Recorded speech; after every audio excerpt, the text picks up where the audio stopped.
Olá, tudo bem? Meu nome é Ana Vera Lima Cunha, sou pedagoga há um ano, trabalho em um colégio cívico-militar aqui no município de Londrina, no estado do Paraná. Sou formada em pedagogia, com pós-graduação em transtornos globais do desenvolvimento e neuropsicopedagogia. Também sou acadêmica do curso de Letras Libras pela UniOeste. Trabalho na educação há 7 anos, onde também já atuei como agente administrativo e secretária escolar. E sou candidata ao cargo de pedagogo no processo seletivo do estado do Paraná. E venho, através desse vídeo, apresentar o meu plano de ação, que tem como temática um aspecto fundamental na prática pedagógica, que é a observação da sala de aula. O objetivo do vídeo é demonstrar a importância da observação para o processo educativo e apresentar um plano de ação para implementar uma observação eficaz na sala de aula. A observação de sala de aula é uma ferramenta essencial, né, para a gente compreender o comportamento dos alunos, identificar suas necessidades e ajustar estratégias pedagógicas. A observação também permite que o pedagogo colete dados quantitativos e qualitativos sobre o desempenho e a interação dos alunos e dessa forma ajuda na criação de um ambiente de aprendizagem mais eficaz. Antes de iniciar a observação, é crucial definir claramente o que se pretende observar. Pode ser um comportamento geral dos alunos, pode ser o método de ensino do professor, pode ser uma situação específica que esteja acontecendo, alguma dificuldade que o professor esteja encontrando, pode ser a interação dos alunos na sala de aula. Dessa forma, eu vou apresentar para vocês uma situação-problema.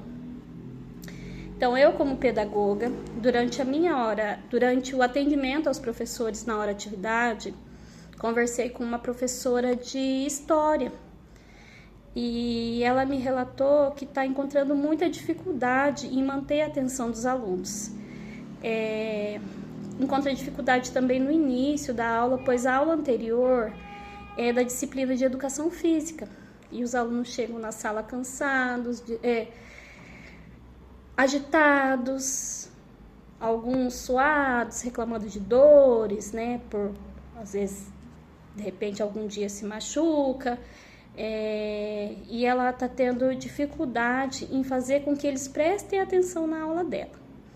Então, diante do exposto pela professora, nós combinamos que eu faria uma observação da sala de aula, né? Expliquei para a professora sobre a importância da observação, que tem como objetivo a promoção do saber entre aluno e o auxílio no processo de ensino-aprendizagem, né? A observação é um recurso aliado, garantindo a parceria entre o professor e o pedagogo, de maneira respeitosa, colaborativa. Então, nós agendamos a observação para a semana seguinte, na turma do 7º D, durante a 3ª aula.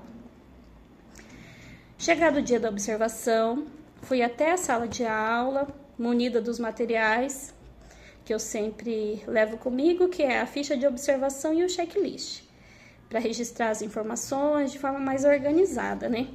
Pedi licença para a professora, me adentrei à sala, cumprimentei os alunos e fiz uma breve explicação aos alunos do que eu estava fazendo ali. Expliquei para os alunos da importância da observação em sala de aula e expliquei também para eles que não se trata de uma fiscalização, e sim de uma prática com o objetivo de contribuir com o trabalho do professor e dessa forma buscar estratégias para que o ensino e a aprendizagem se torne mais eficaz. Sentei ao fundo da sala e iniciei a minha observação. A professora iniciou a aula com uma revisão de conteúdo, pois no dia seguinte eles teriam uma avaliação. E eu pude perceber que as queixas da professora que ela me relatou durante a hora atividade fazem sentido, né, realmente procedem. Pois os alunos estavam agitados, alguns cansados, suados, muito dispersos, alguns grupos fazendo comentários a respeito do jogo de futebol, alguns alunos mexendo no celular e poucos alunos prestando atenção no conteúdo e copiando o conteúdo que a professora estava passando no quadro. Durante a explicação, a professora apresentou dificuldade, teve dificuldade em manter a atenção dos alunos, pois as conversas continuaram durante toda a aula, em alguns grupos específicos.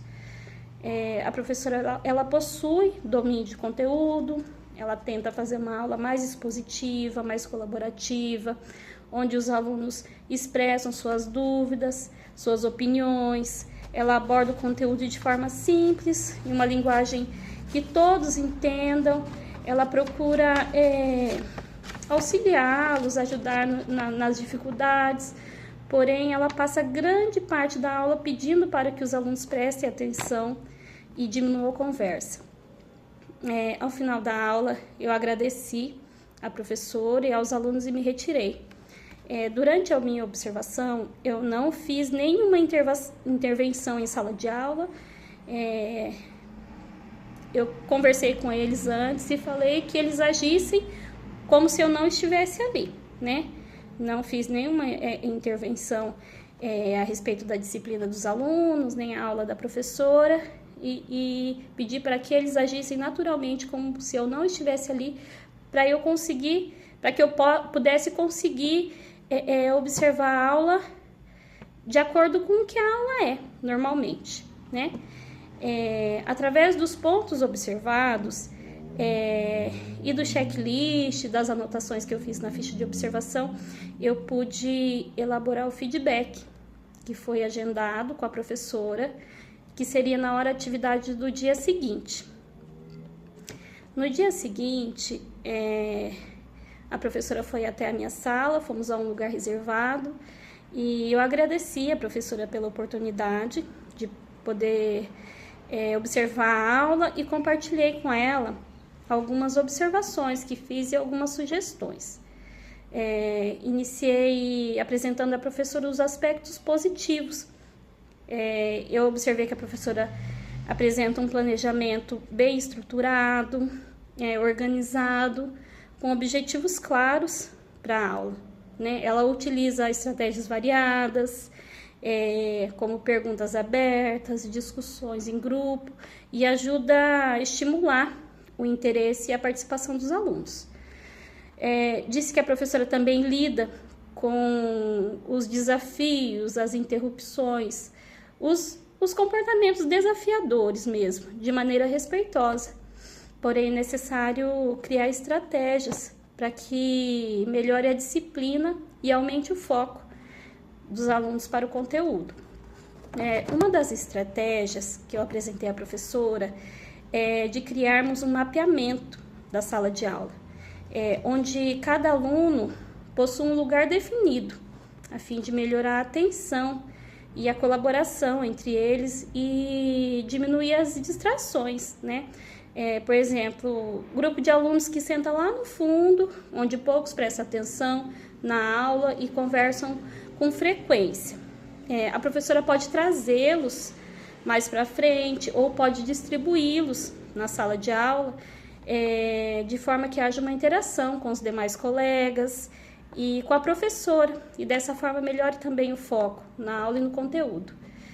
Sugeri também à professora que oriente os alunos a guardarem o celular desligados dentro da bolsa, pois eu pude perceber que os alunos utilizam muito o celular durante a aula, deixam de prestar atenção no conteúdo, ou são distraídos por sons, né, emitidos do celular, sons de mensagem, o aluno está focado na explicação do professor, mas chega uma mensagem, o aluno para de prestar atenção no que a professora está explicando para responder um WhatsApp, um SMS. Então, orientei para que ela, no início da aula, já oriente os alunos para que guardem o celular dentro da bolsa, evitando também outras formas de distração. Falei também para a professora que pude observar que os alunos chegam cansados, alguns agitados por conta de terem voltado da aula de educação física, e conforme a professora havia me relatado, né, na hora atividade, e disse que podemos conversar com a professora de educação física e ver a possibilidade da primeira aula de educação física ser prática na quadra e a segunda aula de educação física ser teórica em sala de aula. Dessa forma, no início da aula de história, os alunos não estarão mais cansados e agitados.